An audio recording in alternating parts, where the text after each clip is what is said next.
El algoritmo de la masculinidad. Mauricio Brito. Narrado por Noé Briviesca para Mauricio Brito. Mi historia. Nací hacia el final de la década de los 70 en la Ciudad de México. Mi infancia la viví jugando en la calle y en parques, y eso era lo que más me importaba en ese entonces. La escuela no me gustaba, y mi padre, muy exigente y formado en la vieja escuela, pensaba y aseguraba que la letra con sangre entra. Yo era su opuesto. Desde muy pequeño, supe que había algo más que asistir a la escuela para recibir conocimiento. La primera vez que mi padre me pegó, a mis 5 años, lo hizo porque no memorizaba las lecciones impartidas en las clases. Mi vida se convirtió en un continuo estrés porque no me gustaba asistir a la escuela y cumplir con sus normas, reglas, obligaciones, etc. En segundo grado conocí lo que ahora se denomina bullying, porque, por fortuna, tenía un muy buen amigo, Peter, de padre alemán y madre mexicana, a quien había conocido apenas un año atrás. Pues gracias a él libré mi primer encuentro con la violencia escolar. Al siguiente año se fue a vivir a Estados Unidos, así que tuve que aprender a estar solo en un colegio de puros hombres al que mis padres me mandaban. Fue también gracias a Peter que conocí la atracción hacia una mujer, su hermana Stephanie, quien era más grande que nosotros por 4 o 5 años, y era, para mí, la mujer más bonita que había visto. Me encantaba ir a casa de Peter porque Stephanie estaba ahí. En tercer año no sufrí la adaptación para cuidarme por mí mismo. Hasta podría decir que fue un poco sencilla. Aprendí que tenía que juntarme con los fuertes del salón y jamás verme débil, aun cuando pensara que no lo lograría. Supe entonces que entre más gandalla y fuerte era, más me respetaban, además de ser impredecible, porque no pueden anticipar tu comportamiento y eso les asusta. Si tienes que escoger entre miedo y respeto, elige el miedo, porque si optas por el respeto, alguien se puede atrever a tratar de romperlo. En cambio, si te temen, no lo harán. El miedo maneja al ser humano, y lo aprendí a corta edad. En tercer año reprobé 5 o 6 materias, lo que frustraba a mi padre, quien amaba leer, estudiar y aprender, a pesar de que en su infancia tampoco le gustaba la escuela. Creo que los padres saben lo que es bueno para ti por su experiencia, pero les cuesta mucho trabajo transmitir la importancia de ciertas cosas. Los malos tratos y castigos se volvieron parte de mi vida, producto de mis pésimas calificaciones. En ese año sucedió algo que hasta el día de hoy recuerdo como si hubiera sido ayer. En clase de historia, escuché por primera vez sobre la Segunda Guerra Mundial. Me levanté de mi silla y lo único que pensé fue, ¿y si eso no fue de esa forma? Siempre he dudado de todo lo que me dicen. En 1985, tembló muy fuerte en la Ciudad de México, por lo que en mi escuela solicitaron ayuda para los damnificados. Yo le decía a mis padres que el sismo no había sido tan intenso, que el gobierno lo usaba para manipular a la población y robar. En lo primero, me equivoqué. En lo segundo, no. 3 semanas después del terremoto, me tuvieron que llevar a ver los daños para que desistiera de mi discurso en contra del gobierno. Esa actitud de poner en duda muchas cosas me trajo como beneficio que siempre he investigado hasta encontrar verdades alternas o, en ocasiones, más creíbles que las difundidas por los medios de comunicación, las autoridades, la historia, las redes sociales, etc. Hacia el 4.º año, la situación empeoró cuando se separaron mis padres. Aún recuerdo el día que mi papá se fue de la casa. Por ese tiempo me prometí que jamás alguien me haría daño. Así que los años siguientes fui perfeccionando la técnica para ser gandalla, fuerte e impredecible. La escuela no me importaba, y era una fuente continua de presión, porque insistían en que memorizara todo. Además, la escuela era católica, un ingrediente que a mí no me gustaba, y a la fecha tengo la misma postura. Sabía que algo andaba mal con esos hombres disfrazados de lámparas o con vestidos de señora gorda. Era tan rebelde que me dedicaba a joder al padre, hasta que decidió no dejarme entrar a las misas que oficiaba cada 15 días, lo cual fue, para mí, un gran logro y un descanso, y creo que el sacerdote también lo disfrutó. En ese año empecé a cansarme de memorizar y decidí hacer mi primer acordeón para pasar la clase de moral. No podía aprenderme el credo, los pecados capitales y otras oraciones. Dentro de mí sabía que eso no servía. Años después, aprendí que la religión está a años luz de ser espiritual. En 2020, los sacerdotes me confirmaron que son una organización dedicada a repetir palabras, oraciones y rituales, mas no a compartir conocimiento a sus fieles. No fueron capaces de combatir el miedo mediante la sabiduría que está en las Escrituras. El cuarto año lo coroné con un sinnúmero de materias reprobadas. En la boleta podías ver más calificaciones en rojo que escritas con tinta negra. Ya sin la figura de autoridad de mi padre en la casa, me dediqué a ser uno de los mayores terroristas que habían conocido las maestras de inglés y de español.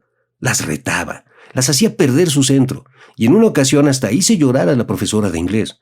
Para mí solamente era probar hasta dónde podía llegar. Y bueno, llegué a repetir el año en otra escuela. Me inscribieron en una escuela mixta para terminar la primaria. Mi actitud cambió un poco, pero seguía teniendo problemas con memorizar las cosas. Mis calificaciones eran buenas, pero nada excepcional. Poco a poco me di cuenta de que tenía que poner atención en clase, para después presentar el examen. Yo no podía estudiar para los exámenes. Lo que hacía era leer y encomendarme a Dios para que me acordara. Con el paso de los años, me di cuenta de que eso que no podía hacer era uno de los grandes regalos que la vida y mi padre me habían dado. Empecé a tener muchos problemas por las reglas, reglamentos y con la autoridad. No entendía por qué me obligaban a cumplir todo esto. Por ejemplo, a usar zapatos aun cuando eran incómodos y yo prefería los tenis. Años más tarde entendí que la escuela es un centro de adoctrinamiento que moldea el comportamiento humano, mas no contribuye a la autoconstrucción del ser humano, y mucho menos incentiva el razonamiento, el pensamiento crítico y a cuestionar. El sistema escolar olvida que todos somos diferentes y encasilla a los individuos mediante evaluaciones. El divorcio de mis padres me hizo madurar mucho. De la noche a la mañana me convertí en la persona que tenía que ayudar a mi madre en las cosas de la casa que antes no me correspondían. Eso nunca fue una carga para mí, pero no me explicaba por qué empecé a ver la vida con otros ojos. Nunca me cautivaron las caricaturas. Solamente me encantaba ver a Tom Sawyer, personaje con el que me identificaba mucho porque amaba mi nueva libertad. Con la separación de mis padres, también adquirí nuevas libertades. Me iba solo al colegio y podía permanecer más tiempo jugando en la calle. Tenía una energía interminable y disfrutaba estar en continua actividad física y no tanto en la intelectual. En la secundaria, mis convicciones en contra de la educación estandarizada se habían consolidado y siempre me preguntaba para qué servía lo que me enseñaban. Años después confirmé que la escuela sirve para adquirir una formación, que se demuestra con la manera como haces las cosas en el futuro. Es decir, inculca tu comportamiento como empleado, trabajador, empresario o emprendedor. Además, estoy convencido de que la mayoría de las materias que tuve que estudiar me han servido de muy poco o casi nada, porque los planes escolares no incluyen la aplicación de esos conocimientos. En el primer año de la secundaria, me dediqué a ser más social que a estudiar. Además, mi nivel de travesuras y rebeldía creció de forma exponencial, a tal grado que algunos días salía antes de la escuela porque no querían tenerme sin hacer nada, y la directiva optó por regresarme más temprano a mi casa. En ese año escolar comencé a vender cigarrillos, introducir alcohol a la escuela, no asistir a clases, y todo porque lo que me enseñaban me parecía un gran engaño carente de aplicación. Faltando 2 meses para terminar el curso, me expulsaron por 6 semanas porque se me ocurrió hacer una fiesta o reunión en la azotea de la secundaria con mis amigos y 2 de ellos estaban borrachos y los cacharon. Ellos entendieron mi situación y muy amablemente se echaron la culpa ante la dirección para evitar que a mí me expulsaran de inmediato, lo cual hasta el día de hoy les agradezco. Fue en ese momento que conocí la importancia y el valor de la lealtad, algo que no tiene precio para el que lo recibe ni para el que la otorga.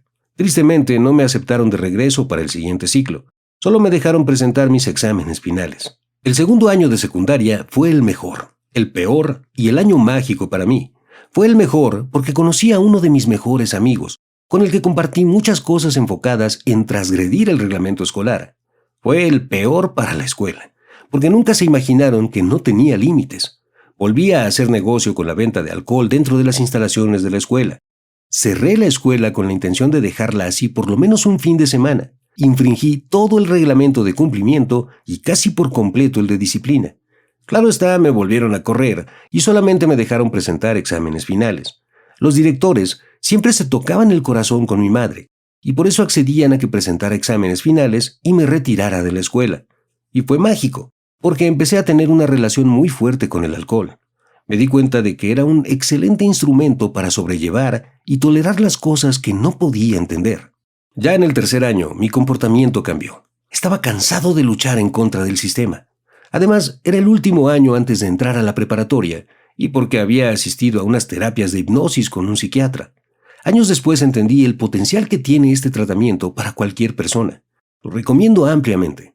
La decisión de entrar a la preparatoria fue fácil y a la vez complicada. Sencilla porque había escuchado que existía una escuela que se llamaba Tecnológico de Monterrey, uno de cuyos grandes atractivos era que tenía pase automático y no hacían tesis al concluir los estudios universitarios. Había ganado fama de ser la mejor institución de su tipo en todo el país, pero asumí que no podía ser tan difícil o compleja. Presenté el examen y llegué a una conclusión que hasta el día de hoy sigo afirmando. La secundaria es repetir la primaria con algunos conceptos de más, y la preparatoria es repetir la secundaria con algunos conceptos de más. Tengo que ser justo y reconocer que las matemáticas que tomé en la preparatoria y la clase de desarrollo de habilidades del pensamiento, lógica, valieron la pena debido a que desarrollaron un pensamiento crítico matemático en mi persona. Todo lo que me pasa y sucede en mi entorno y en el mundo lo evalúo de forma matemática, y sin datos no me siento capaz de tomar una decisión correcta. En 2020 fue lo que me inspiró a investigar al terrible microorganismo que casi termina con la humanidad y llegar a conclusiones que duelen, porque la mayoría no puede aceptar que no fue lo que nos contaron ni de cerca. Al darme cuenta de que muchas materias eran un resumen de lo que había venido estudiando, una parte de mí se sintió tranquila, porque la escuela no era tan difícil como decían, y otra parte de mí se sintió engañada, porque serían un total de 12 años viendo las mismas cosas con un poco más de profundidad. Mi consumo de alcohol creció de forma exponencial. Ahora podía asistir a clubes nocturnos que eran un excelente lugar para mí.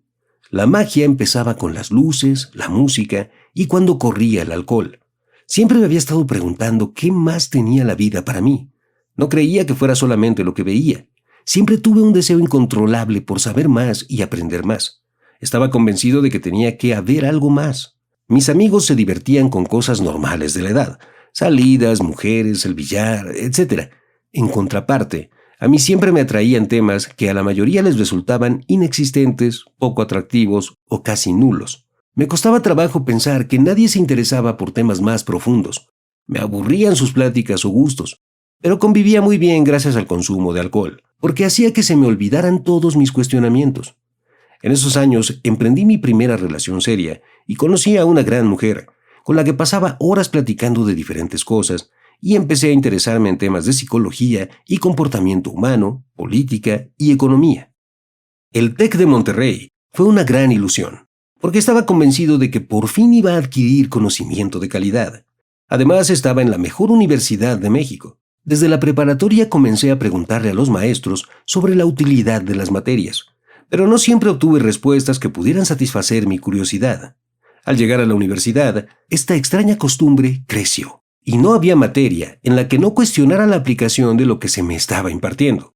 Durante la preparatoria y los 2 primeros años de la universidad, me di cuenta que el sistema era el mismo desde la primaria. Al profesor lo tienes que respetar porque te viene a dar conocimiento, que no debes cuestionar y mucho menos poner en duda. Memorizar el contenido y no ejercer el razonamiento lógico y mucho menos la crítica objetiva. Aprendí a identificar qué maestros solo se dedicaban a impartir clases por impartirlas y que realmente no les apasionaba lo que hacían, pues así sabía que podía hacer el mínimo esfuerzo, aunque también tuve la suerte de contar con unos 10 profesores increíbles, cuyas asignaturas y conocimiento marcaron mi vida. Recuerdo la clase de Análisis Político y Económico de México. El profesor nos vetó a abordar el tema que nosotros quisiéramos y exponer una tesis o solución diferente. Tomé el magnicidio de Luis Donaldo Colosio, uno de los candidatos a presidente del país en 1994, y léase que en aquel entonces como ahora, el expresidente Carlos Salinas, en funciones de 1988 a 1994, es señalado como el autor intelectual del asesinato. Y lo llevé al máximo reto. Mi tesis era, ¿qué ganaba el presidente con esa muerte? Si a partir de lo que sucedió, todo se le derrumbó. El maestro quedó encantado, al grado de decirme, si quieres, no presentes examen final. Siempre me han gustado los profesores y los retos que te exigen pensar fuera de la comodidad o de lo ordinario. Por eso me fascina estudiar temas de espiritualidad. Cuando cursaba el 4º semestre, mi consumo de alcohol y las parrandas continuaban. Y tuve un accidente automovilístico muy fuerte. Fue en ese instante que mi papá decidió cortarme todo el apoyo económico para continuar mis estudios. En aquel momento juzgué duramente a mi padre. Con el paso del tiempo entendí que el cariño y amor de los padres se manifiesta de distintas formas y que un no como respuesta les duele más a ellos que a los hijos. Dejé de estudiar un año. Me empleé como mesero y después me fui a Vancouver a trabajar y a estudiar inglés. Cuando regresé a México me puse a trabajar. Solicité una beca y seguí con mis estudios hasta concluirlos. Lo cierto es que mi consumo de alcohol no bajó y por el contrario, siguió incrementándose. Durante todos estos años, tenía una aseveración que era que tenía que haber algo más en la vida que simplemente actuar como todos. Empecé a incrementar el número de preguntas que tenía. ¿Qué es Dios? ¿Qué hacemos en este planeta? ¿Qué es la felicidad? ¿Cuál es la razón de lo que nos pasa? ¿Por qué sufrimos con lo que nos sucede? ¿Qué es la muerte? ¿Por qué sufre la gente? ¿Realmente vale la pena todo el esfuerzo que todos hacen diariamente? Y muchas más. Temas que tocaba con sutileza con los demás, y casi siempre recibí, a cambio, un comentario evasivo, una burla, un no sé o no me importa. 6 meses después de mi graduación de la universidad, entré a trabajar al sistema de Coca-Cola. Se había cumplido un gran sueño, pues siempre quise trabajar en la marca más importante de aquellos años, en la que tuve muchas oportunidades para ir desarrollándome en diferentes áreas del departamento de mercadotecnia. Pero ocurrieron 3 acontecimientos que marcarían mi vida. El primero consistió en que detecté que las promociones de Navidad estaban mal hechas, así que invertí tiempo extra para diseñar 2 alternativas que eran muy superiores a lo que se había presentado. Pero en respuesta, solo obtuve pretextos y palabras sin sentido. En el segundo, años más tarde, traté de innovar un evento navideño para que fuera más espectacular y rentable. La reacción fue similar a la anterior. El tercer acontecimiento fue que conocí a una gran mujer con la que me casé. Aprendí que no es suficiente ser muy inteligente, que la vida te va a llevar a vivir lo que tienes que vivir, y vas a pasar por situaciones que te enseñan y contribuyen a tu autoconstrucción. Mi forma de ser era diferente de la de los demás. No me gustaba perder el tiempo tratando de adular a mis jefes, y estaba convencido de que los resultados hablan más que los halagos. En Latinoamérica, me atrevo a decir, importan más las relaciones y el buen comportamiento. Afortunadamente, soy un alma rebelde a la que nunca le ha gustado lo establecido. Era un individuo a quien no le agradaba socializar demasiado, e incluso pensaba que era una pérdida de tiempo y que todos tenían que brindarme algo que me enriqueciera como persona porque yo trataba de hacer lo mismo con ellos, o simplemente desechaba la posibilidad de entablar una relación con las personas. Buscaba gente afín a mi forma de ser y percibir el mundo. Mi consumo de ron y whisky era ya importante. Hasta llegué a pensar que tomaba mucho, pero que era muy funcional. Curiosamente, todos mis amigos tenían un comportamiento muy similar al mío en lo referente al uso y abuso del alcohol. Años después aprendí que todo es vibración, un concepto que al principio pensé que era una estafa o una moda, pero todo emite una vibración, y eso permite que la gente similar se una y conviva. Así funciona el mundo. En 2008 me despidieron porque tenía problemas de actitud. Y cómo no, si para ese momento ya me había enterado de que estaba rankeado como una de las 10 personas más inteligentes del corporativo. Noticia que llegó a mí 3 años antes y que fue la confirmación para que me convenciera del por qué siempre había tenido un hambre impresionante por conocer, saber y hacer más. Mi ego se llenó y creció para estar seguro de que podía hacer las cosas mejor que cualquiera. La vida se encargó de que identificara perfectamente bien a este personaje, que me invadiera con su omnipresencia y me convenciera de actuar desde el máximo egocentrismo. Años después concluí que la batalla más grande e importante que libra el ser humano es contra el ego. Es lo que nos hace ser reactivos de forma pasiva y soportar los acontecimientos que nos molestan sin siquiera oponernos. O en contraparte, nos hace reaccionar ante cualquier situación agresivamente. Ambas formas de responder son incorrectas, pues el ser humano tiene como tarea divina designada vencer su reactividad pasiva o activa, y por ende, domar al ego que habita en cada uno de nosotros, ese que se manifiesta de muchas formas, entre las cuales están la envidia, la avaricia, la pereza, la lujuria, la soberbia, la gula y la ira, que en el mundo cristiano se les conoce como los 7 pecados capitales, que tienen un sinnúmero de manifestaciones que todos conocemos y que usamos cotidianamente, como son la burla, la ofensa, el pretexto, la mentira, el egoísmo, la arrogancia, las adicciones, la agresividad y más. Antes de seguir, quiero aclarar que, en lo personal, no practico ninguna religión. que me considero una persona espiritual y estoy convencido de que los textos religiosos contienen gran sabiduría. A partir del 2008, decidí investigar muchos temas que había dejado pendientes, además de empezar a leer diferentes textos de publicidad y mercadotecnia, porque tenía una agencia de publicidad. En 2011 me divorcié de una gran persona, pero el camino que había decidido tomar, que desde ese día inicié y no ha parado, no era compatible con las metas que ella tenía. En este punto mi vida era un desorden. Y fue cuando decidí que tenía que volcarme en encontrar respuestas a todo lo que siempre había querido: historia, psicología, relaciones humanas, amor, felicidad, política, economía, espiritualidad, etc. Me convertí en un lector y buscador de la verdad en diferentes temas. Y entre más leo, más me doy cuenta de que me falta mucho por comprender y que solamente puedo llegar a entender un poco de lo que sucede, pero no más. Poco a poco me fui dando cuenta de la utilidad que tiene lo que denominamos trauma en la vida del ser humano. Hoy en día está de moda que los padres hagan todo por no traumar a sus hijos. Una intención válida, pero la realidad es que la vida tiene otros planes y formas de lograr el pleno desarrollo de los seres humanos. Todo lo que nos pasa en la vida lo podemos ver desde dos puntos de vista. El primero y más práctico es desde la postura de la víctima, en que la persona se asume como el perjudicado de las situaciones y causa lástima esperando que lo conforten o canalice el acontecimiento para actuar desde la emoción que le causó la vivencia, es decir, se vuelve reactivo, agresivo. Y la segunda postura se da desde la responsabilidad de utilizar aquello que nos pasó como catapulta para aprender lo que teníamos que entender y transitar en esto que llamamos vida. El trauma detona cambios en la psique, los cuales, si se usan de forma proactiva, serán los responsables de los aprendizajes que la persona tiene que atravesar para comprender la lección que decidió experimentar en esta vida. Steve Jobs dio un discurso imperdible en Stanford en 2005, el que puedes ver en YouTube. Habla de 3 aspectos que enriquecen la vida de cualquier ser humano, pero lo más significativo es que no puedes conectar lo que te pasa hasta cierto tiempo después, y solamente conectando esos puntos es que llegas a entender tu vida. Te recomiendo ampliamente el video. Tratar de evitar los traumas es como intentar aprender a andar en bicicleta con las medidas de seguridad y precaución más extremas. No lo vas a disfrutar, y lo más probable es que, si logras aprender, tarde o temprano te vas a caer o a tener un accidente. Como conclusión, es inútil evitar los traumas en los niños. Además, lo que están haciendo los padres es proteger a sus hijos hasta que no puedan más, y es cuando la vida tomará cartas en el asunto y el impacto será mayor. Créeme, si te enfocas en evitar algo, es por miedo, y siempre se manifiesta tarde o temprano. Los padres se deben enfocar en construir niños fuertes, sabios y misericordiosos.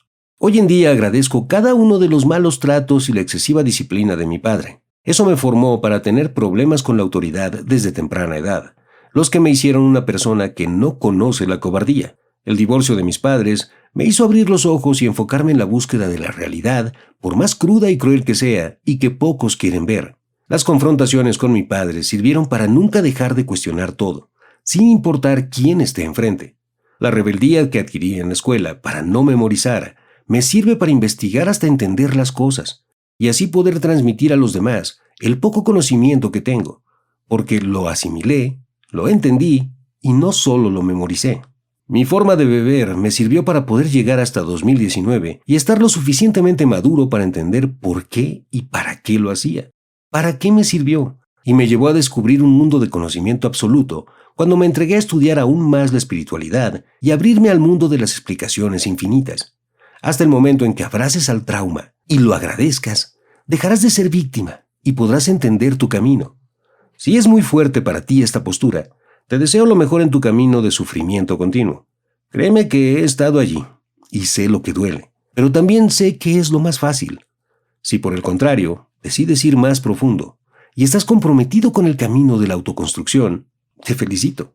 Me pongo de pie para reconocer que eres una persona muy valiente y te aseguro que tarde o temprano lo lograrás y obtendrás los beneficios que has buscado. Te cuento mi historia de forma muy rápida para que conozcas cómo soy, qué viví y cómo llegué hasta aquí. No me queda más que alentarte a que sigas escuchando y que a partir de este momento construyas el algoritmo que te permita disfrutar de una masculinidad integrada y plena.